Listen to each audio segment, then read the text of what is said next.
Assalomu alaykum, hurmatli tinglovchilar, hurmatli talabalar.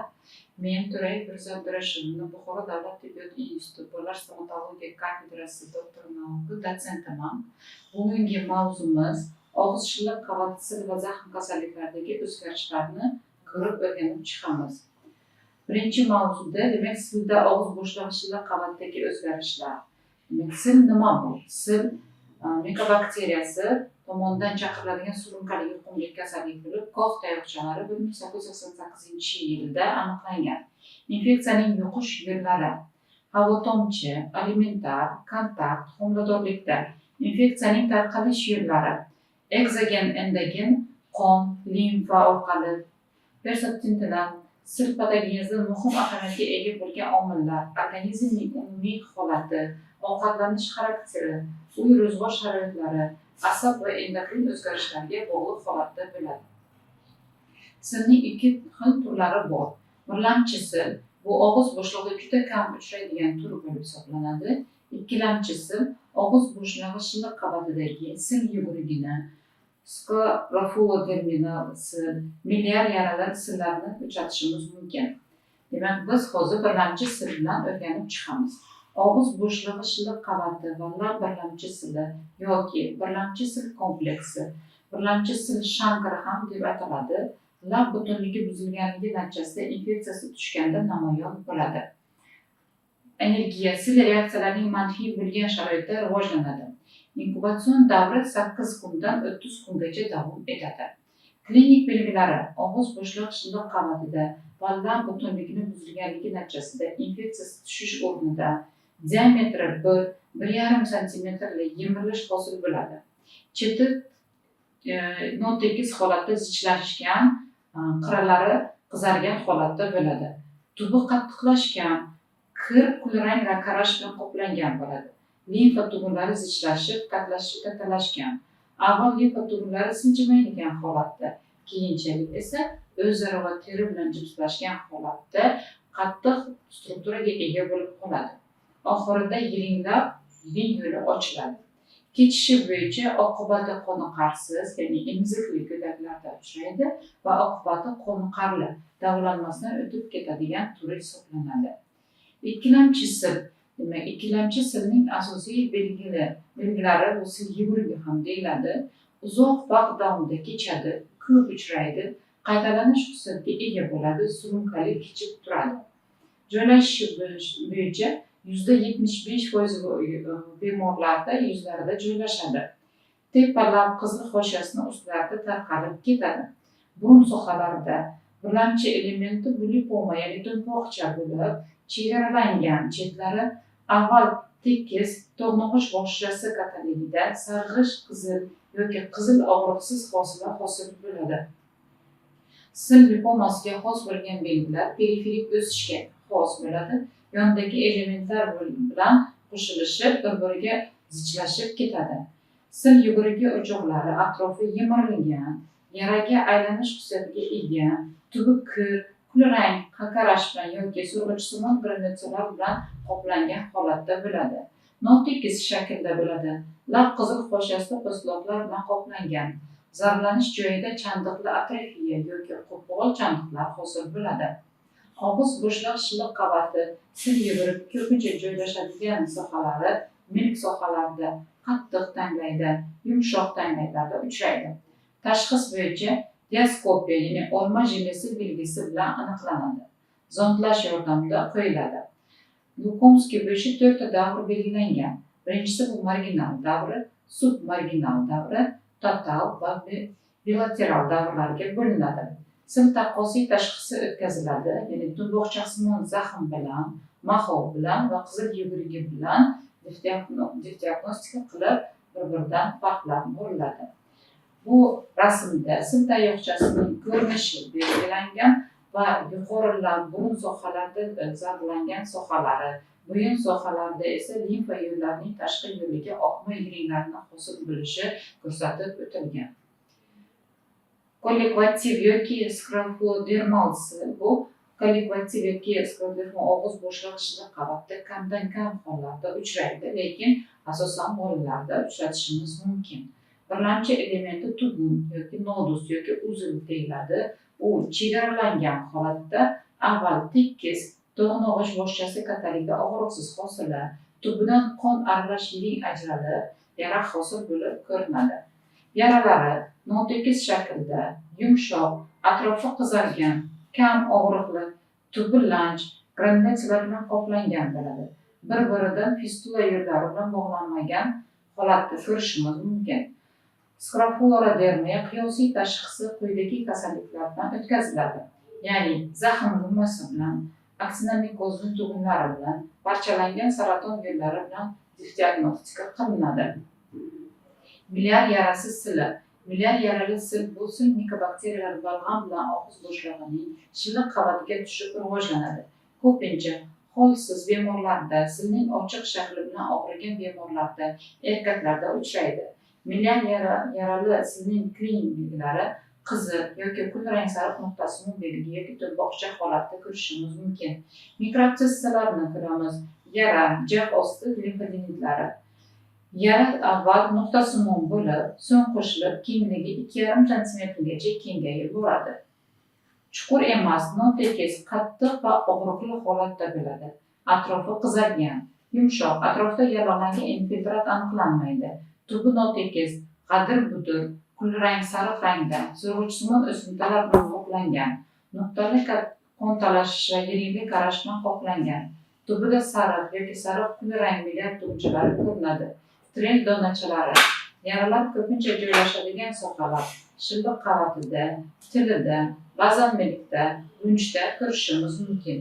Milyar yarali silni taqqosiy tashxisi bu zaxm gumbozi yarasida, sil yugurigida o'tkaziladi. Davolash umumiy davolash bilan olib boriladi. Ya'ni silga qarshi dispanserga jo'natish.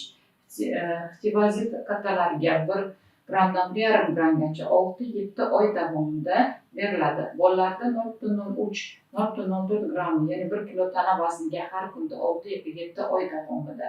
D vitaminlari 1000 единицада kuniga beriladi, ya'ni 6-7 oy davomida. Streptomycinlar 0,5-1 gramm sutkasiga 6-7 oy davomida. C guruhdagi B guruhi vitaminlari, ya'ni quvvat beruvchi vitaminlarimizni yozib beramiz va umumiy ultradinamshanliklarni olishi va tuzsiz parhez ovqatlanish tartibiga o'tkaziladi.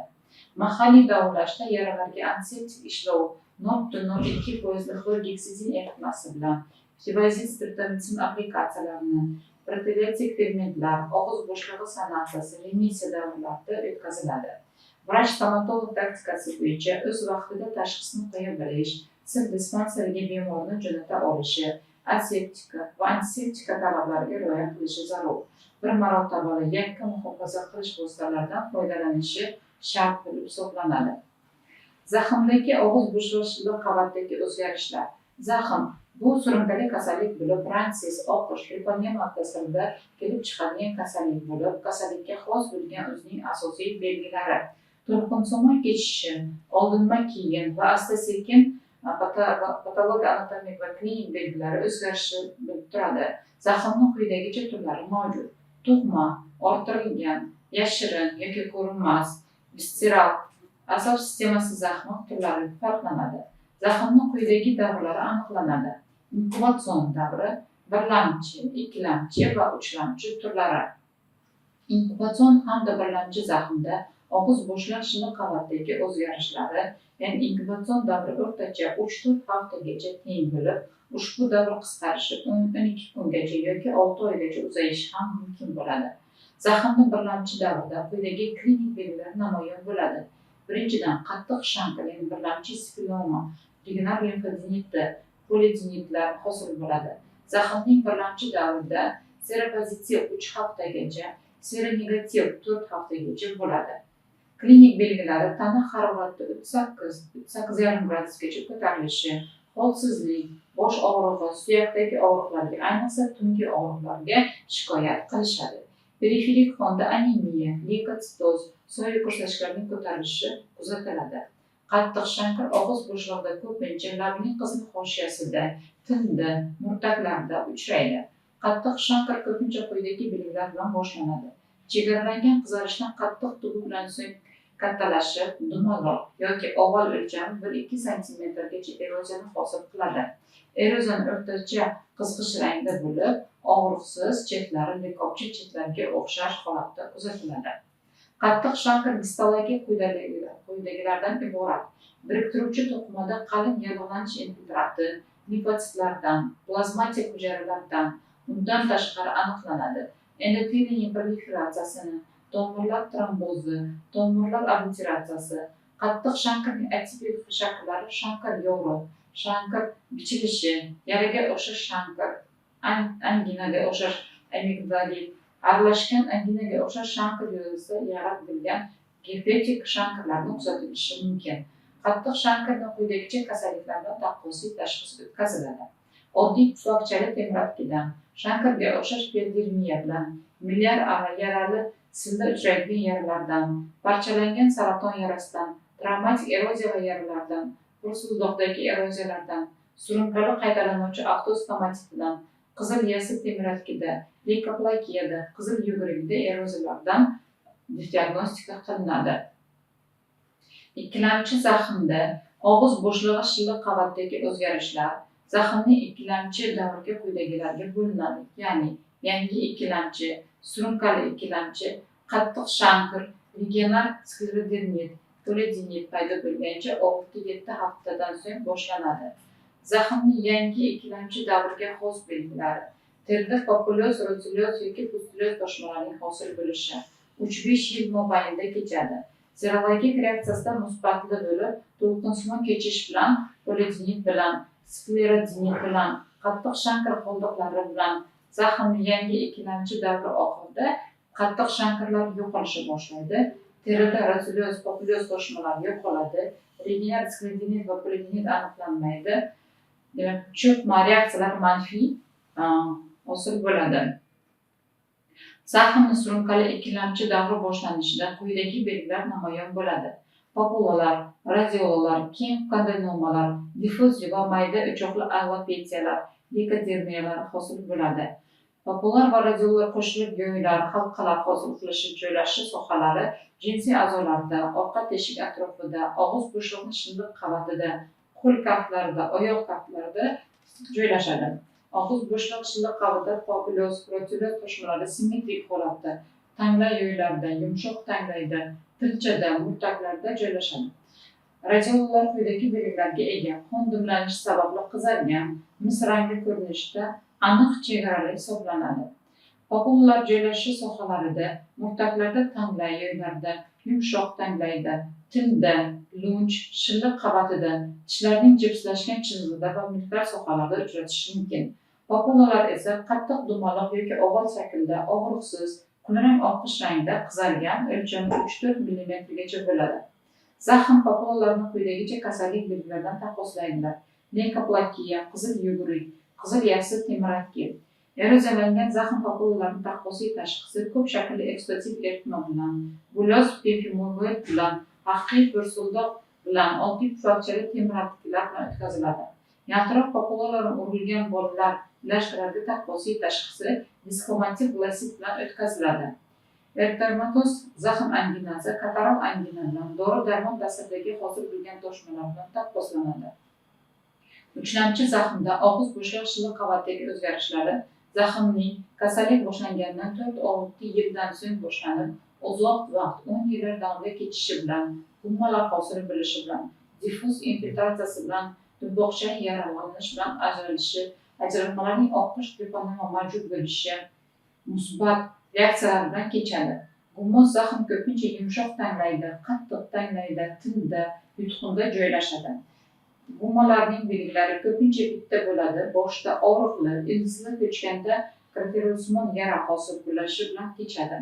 Ildizi ko'chganda kratersimon yara hosil bo'lishi bilan og'riqli holatda atrofi qattiqlashgan, granulyatsiya bilan qoplangan bo'ladi. Dumboqchali zaxm kamroq uchraydi. Dumboqchalar quyidagi sohalarda joylashadi: lab shilliq qavatida, alveolar o'simtasida, tanglayda. Og'iz bo'shlig'i shilliq qavatida dumboqchalar qattiq, qizg'ish jigarrang, notekis chegaralar bilan biroz og'riqli hisoblanadi. Zaxmning uchlamchi davrini quyidagi kasalliklarni taqqoslaydilar: milyar yarali sil bilan, og'iz bo'shliq shilliq qavati saratoni bilan, sil yugurigi bilan. Bu klinik jihatdan ko'rinishi, yaralarning shilliq qavatdagi o'zgarishlarning holatlari ko'rsatib berilgan. Tug'ma zaxm. Tug'ma zaxm etiologiyasi zaxm bilan og'riyotgan onadan platsenta orqali homilaga o'tadi. Tug'ma zaxmda 5 yoshgacha bolalarda uchrab, erta, kechki hamda yashirin tug'ma zaxmlarga ajratiladi. Erta tug'ma zaxm klinikasida ko'krak yoshida boshlanib 2 oylikgacha davom etadi. Terida, shilliq qobiq qavatida, suyaklarda, ichki a'zolarda, oq trepanomalarda o'zida saqlaydi va juda yuqumli hisoblanadi. Qonda serologik reaksiyasi musbat bo'lib, terida radial populyaz toshmalari tarqaladi. 8-10 haftagacha esa sonlar sohasida, peshonasida, engak osti, lab sohasida infiltratsiyalarni ko'rishimiz mumkin. Lab qizil sariq rangda shishadi, qalinlashadi, lab qizil hoshiyasi tortishadi. 2-3 oy o'tib bu infiltratlar tushib, o'rniga og'iz atrofida radial yo'nalgan chandiqlarni ko'rishimiz mumkin. 1 yoshdan 5 yoshgacha erta yoshdagi tug'ma zaxmning klinik belgilari ikkilamchi zaxm retsidiviga o'xshaydi. Og'iz shilliq qavatida eritemalarni, angina, papulalarni ko'rishimiz mumkin. Papulalar bodomchasimon bezda, tilda, lunjda, lab shilliq qobiq qavatida uchrashimiz mumkin. Kechki tug'ma zaxmning bolaning 5 yoshdan keyin boshlanadi. A'zo va to'qimalarda chuqur o'zgarishlar kuzatilishi tug'ma zaxm uchun xosdir. Pashko ma'lumotiga qaraganda, kechki tug'ma zaxmning dastlabki belgilari 47% bemorlarda 5 dan 8 yoshgacha, 84% bemorlarda esa 9 dan 12 yoshgacha bo'lgan davrda kuzatiladi. Ko'pchilik kechki tug'ma zaxm bilan og'rigan serologik reaksiyasi musbat va davolanganda bemorlarda musbat natijalarni ko'rishimiz mumkin. Tug'ma zaxmning barcha belgilari ikki guruhga ishonarli, ya'ni Getchensning uchligi, parikimatoz, keratit, Getchensin tishlari, labirint karliklari, nisbatan ishonarlisi esa egarsimon burun, qilichsimon tirsak, qissasimon birinchi molar, qoziqlari og'iz atrofida chandiqlar, zumbasimon kalla suyagi va shunga o'xshash belgilar bilan ajratiladi. Agar kechki tug'ma zaxm bilan og'rigan bemor og'iz shilliq qavatida jarohatlanish bilan kechsa, unda ishlamchi zaxm uchun xos bo'lgan g'um va durboqli toshmalar uchraydi. Bu chandiqlar labning qizil hoshiyasida ayrim holatlarda kleyin sohasi boshlanib, keyin teriga o'tish qismiga o'tadi.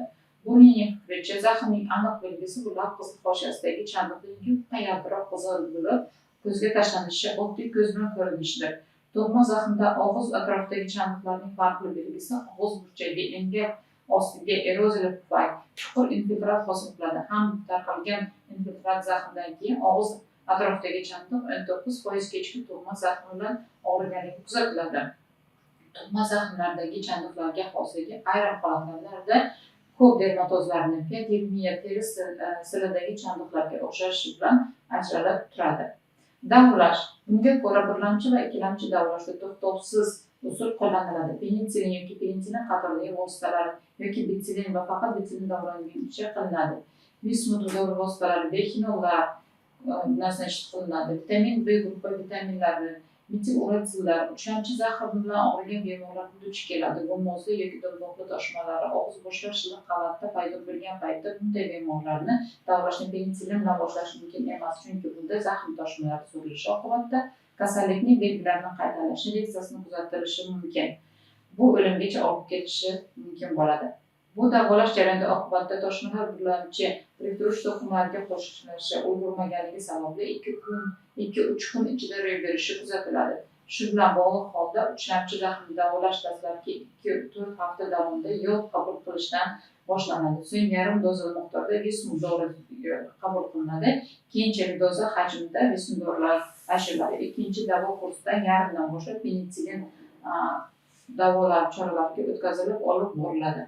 Vrach-stomatolog taktikasi bo'yicha kasallikni o'z vaqtida tashxislash, bemorni teri tanazzul kasallikni davolaydigan mutaxassisga yuborish, og'iz bo'shliq sanatsiyasini o'tkazish, asbob-uskunalarni puxta sterillesh, bir marotaba ishlatiladigan steril xalatlar, maska, perchatkalardan foydalanishi shart bo'lib hisoblanadi. Zaxm bilan og'rigan bemorlarni davolash tartibi 1976-yilda Sog'liqni saqlash vazirligi tasdiqlangan va 1982-yilda qayta to'ldirilgan ko'rsatma asosida olib borilgan. Hozirgi kunda esa 2020-yildan kiritilgan standart davo choralariga qo'shimcha davo choralari bo'lib kiritilib borilgan.